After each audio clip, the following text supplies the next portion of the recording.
Well, let's just dive right into it. I want to hear your craziest sales story, Rebeccah.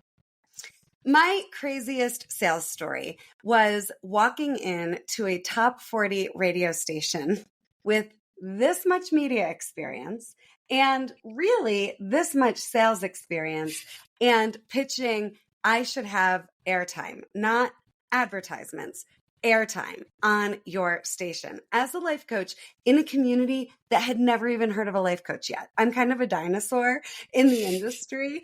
I was a trained therapist that then went coach because I like to break rules and make my own rules and not be confined. So it was one of those stages of life where I had a lot of uninformed optimism and nothing to lose. And I put myself out there. And long story short, I landed a radio show that 14 years later, I'm still on the air. And I let them know, I'm going to get you to number one. And the owner said, we need to boost our female demographic. I don't think you're going to get us to number one, but I like you. I like your energy. I like your name. And let's just have some fun together and see what we can do. But that was a gutsy move. My husband, out of love and protection, was like, honey, you're going to do what? Like, we're not going to have a private pay, private practice take off in this community. And the radio, like, you don't even have any experience, babe. And it wasn't that he was trying to be unsupportive, but he just hadn't ever been able to see anything like that as a possibility in that community. But I think that's one of the things is you're calling in your own damn leads, everyone out there, to really own your vision. It was given to you and you're the only one that can actualize it. And without selling it, you can't actualize it. And if you can't sell yourself on the vision, even when no one else can see it, how are you going to sell it? Oh, and that's one of the things that I love about early on in the sales industry. When you're first getting started, you don't know what you don't know. You're literally going out there with just made up, like if there was any time to fake it till you make it. And I absolutely despise the saying of being fake. But if you had to put on a face and just go out and get after it, early on in the sales career is it, because you don't have the answer to every question. You don't know everything there is to know about your product or service, and you certainly haven't had enough experience to be able to solve the problem that every person you're talking to has. What I love about it, though, is blind faith and optimism. Just having that belief and that trust in yourself to say, you know what? Whatever happens, whatever goes on, we are going to figure it out. And I love that you leaned in on the rule breaker mentality of, hey, I'm classically trained. I have the skills. All the people that say these are the skills you need to have agreed I have those skills. And also, I think maybe those skills aren't the end all be all. Maybe there are other ways to approach this process. And so on your journey, 14 years, private practice, radio shows. Hey, what's going on, everybody? Welcome back to Call the Damn Leads, the show by sales professionals for sales professionals. I'm your host, Drewbie Wilson. With more than 2 decades in sales, I've seen it, been through it, heard about it. Now I'm bringing it to you, my favorite people in the world, the sales community, because let's just be honest. This is the greatest job on the planet. Doesn't matter what personality, what background, where you come from, what you've been through, you can cut out an amazing life in sales. And today's guest, someone I'm very excited about. We connected before the call, and I know she's got some crazy stories. So help me welcome Rebeccah Silence. Hello, Drewbie, and everyone out there in sales, giving your heart every day in service to humanity. I thank you for putting yourselves out there and making a difference, and I'm honored to be here. I can only imagine the number of conversations you've been able to have. What would you say has become kind of your sales superpower? What's the thing you do different than everybody else in this game? Well, one of the things that I will share is I've helped over 150 women start and crush their own companies. I'm really an entrepreneur. My book club even jokes, Rebeccah's going to make us all an entrepreneur by the time, we're done here, however many years that's going to take, but it's all about differentiation. And I really want to go back to what you just said about faking it till you make it, because a kinder, gentler way of saying that is you're going to have to choose an identity that isn't comfortable, that isn't the you know and recognize, and give your nervous system the chance to catch up. But the deal is we don't wake up one day and know who we are, right? And I am working with clients day in and day out on how are you leading and how are you serving in a way that's authentic to you that isn't comfortable yet. What is your unique model and message? So many of us don't have our own proprietary process that has us trying to sell in a way where we're a sheep. I want us the black sheep, right? I want us, more and more and more volume turned up all the way on the truth of who you are. So I'm working with clients in creating an identity that is aligned and authentic to them, even if their nervous system isn't confident or comfortable yet. And the deal is we're never not selling, even in our personal relationships. We are selling possibility and our worldview and our values and what's most important to us.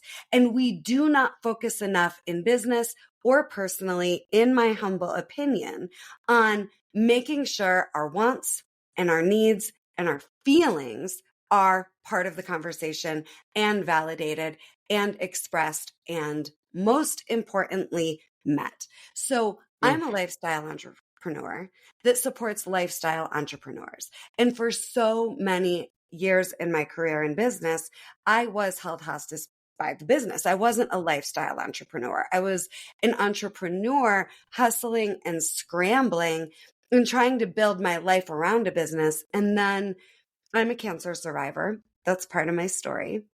And I wrote a book about it, which is another wild sales conversation. Getting a major publishing deal, as a white middle-aged woman in this time in history is really hard to do. So, I write more about my story here, but cancer changed everything for me in terms of prioritizing.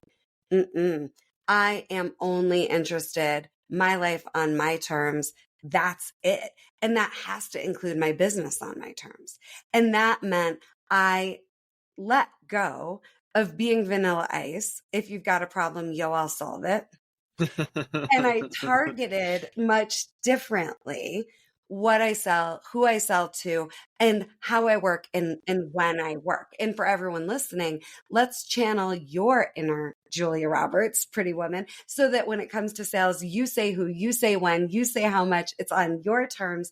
But really, it's about differentiating yourself. And this is one of the things that I do best. Thank you, God. I pull a model and a method out of people so that they can be excited about their proprietary process and intellectual property, and then build their entrepreneurial journey around the lifestyle. Ooh, there's a lot of things to unpack here, Rebeccah. So I've been taking notes. I don't mean to be like, I'm not looking away, checking my phone. I'm like making notes because I'm like, this is excited to talk about so many gems in here because I hear you're talking about we're never not selling.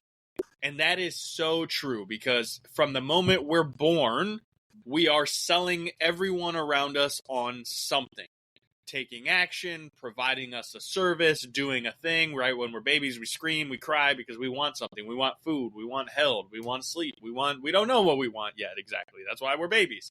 And so I would be really curious though, because you also mentioned that identity shift, that change. And I love the perspective of it's not fake it till you make it. It's, hey, you're going to have to be someone who you're not necessarily yet, and you're going to have to get uncomfortable with it. And I really think that's super powerful. And as someone who's trained classically in this field, one of the mentors I worked with along the way, I'll never forget, I had gone through a pretty massive level up in my life, had been making more money for a little while, had experienced all the things.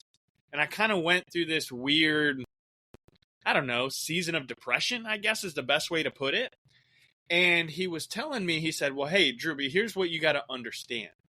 That essentially your identity is dead. And you are in a period of mourning where, at first most people deny it. It's like, oh, that's just not real. I just don't believe it.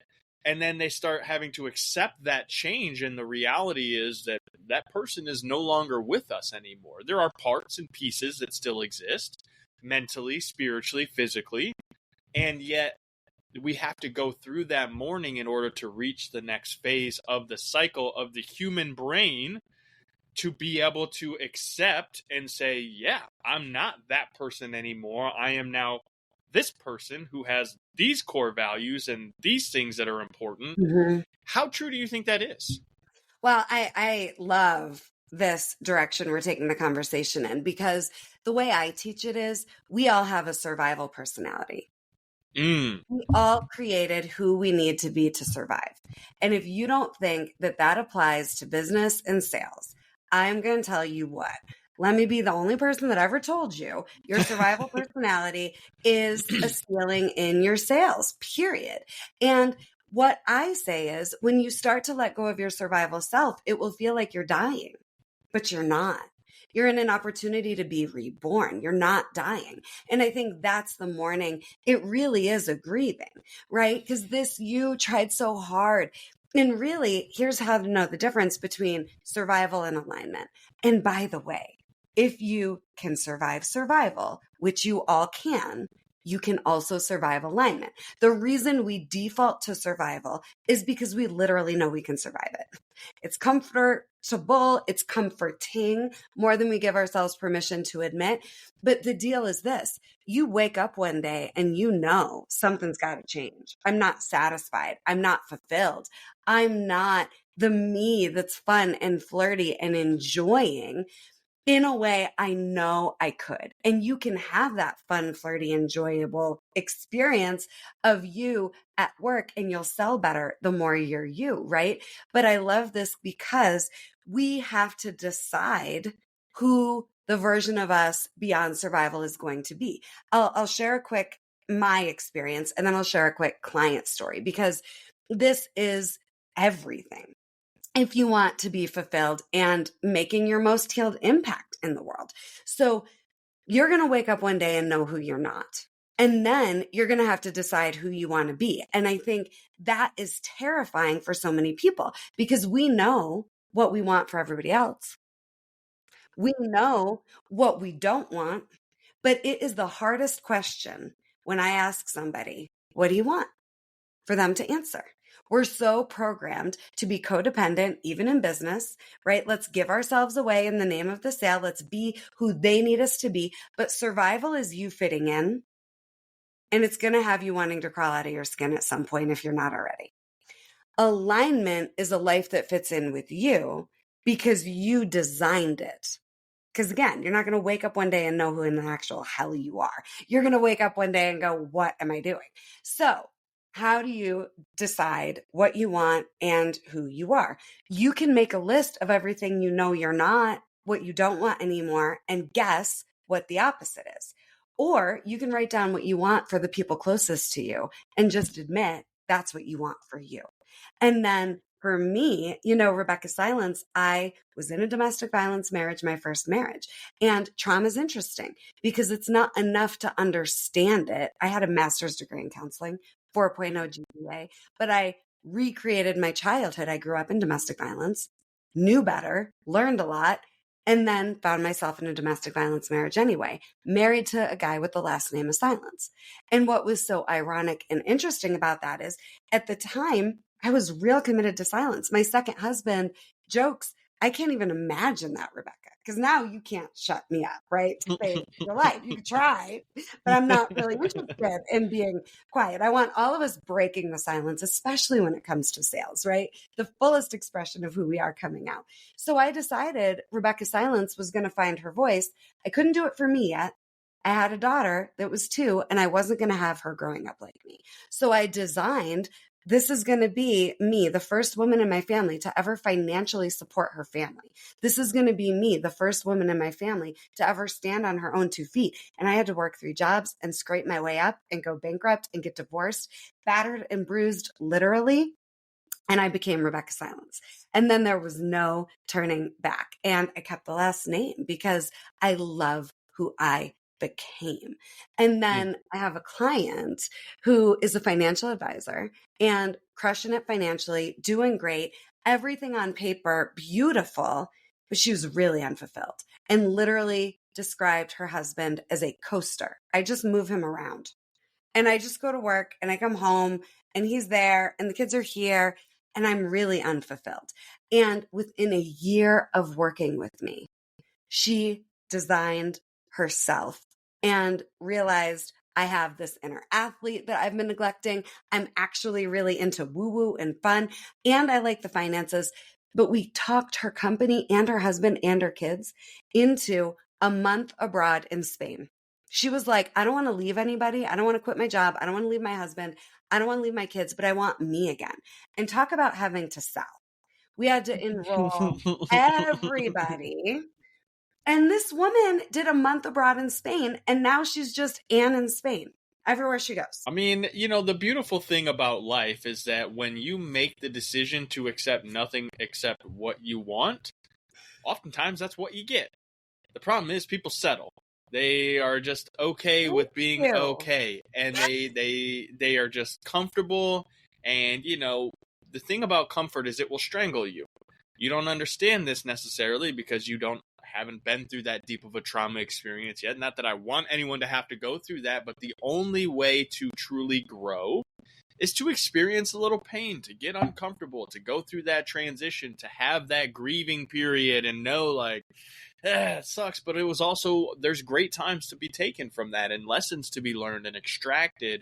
And one of the things that I think is so interesting about sales, and especially this conversation and going into it, is I've done a lot of studying of psychology. I'm not classically trained, but I've done neuro-linguistic programming and kind of working on the psychological mind. Why do humans do the things they do? How do they operate that way? Why do they operate that way? And what I've learned, and you kind of alluded to this, is our unconscious mind, our inner thoughts, beliefs, whatever we want to attribute it to, it will continue to project out the things that we need to learn in the most obvious of ways. So for you, having grown up in a trauma situation, you needed to learn from it. You admitted, I didn't learn from that, so I basically redid it in a much worse, more intense way so that I could get the lessons and the learnings in order to make sure that for you, I should say, was you realize you didn't want your daughter to have the same experience you did, or your child. So it was like, okay, I don't want this to be the situation. Yeah. So how do I make sure that they don't have to have the same lessons and learning? And so from a sales perspective, this is something I want people to realize. If you're having similar conversations and it's the same objections that are coming up over and over and over, what is the lesson that you need to learn? Where in it, that conversation, when your approach, the beliefs that you have, how do you change that identity so that it's no longer a limiting belief? How do you step into that? Yeah. And so Rebeccah, this is the thing I know you really lean in and focus on and helping people with. And for the sake of time, we can probably chat all day and nerd out about this because you and I are vibing and we're on the same page with it. Yes. That said, I want to be courteous. Your time is valuable. If you could give someone who's been going through a season where they feel like they're on the hamster wheel or they keep kind of having the same objection or roadblock in their life, what little piece of advice might you give them on how to kind of take that first step?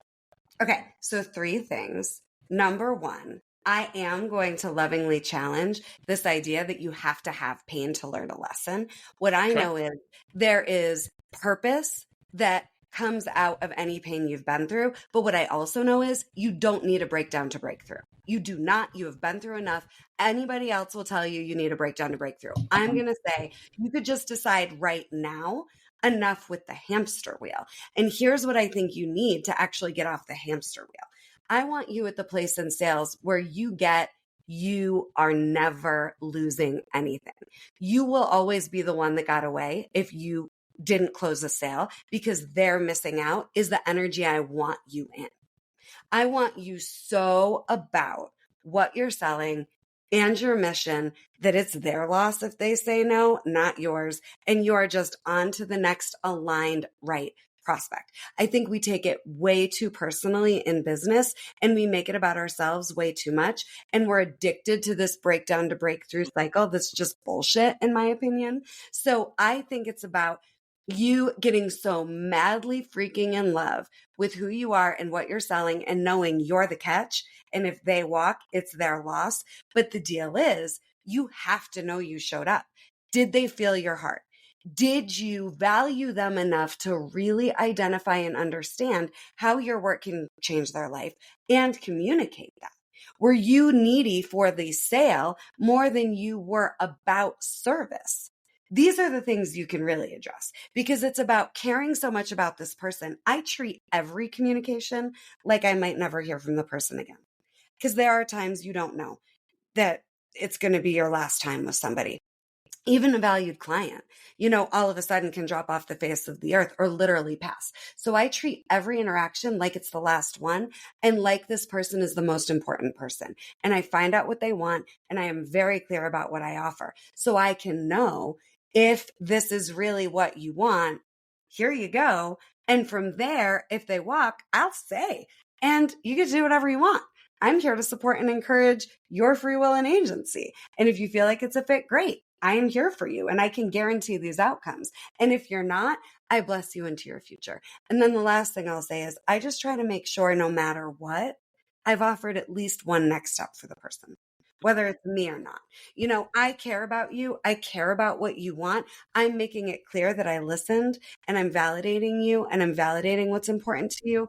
Now, whether it's me or not, let's commit to, by the end of this conversation, one right next step for you that does feel aligned. Let's get you moving forward.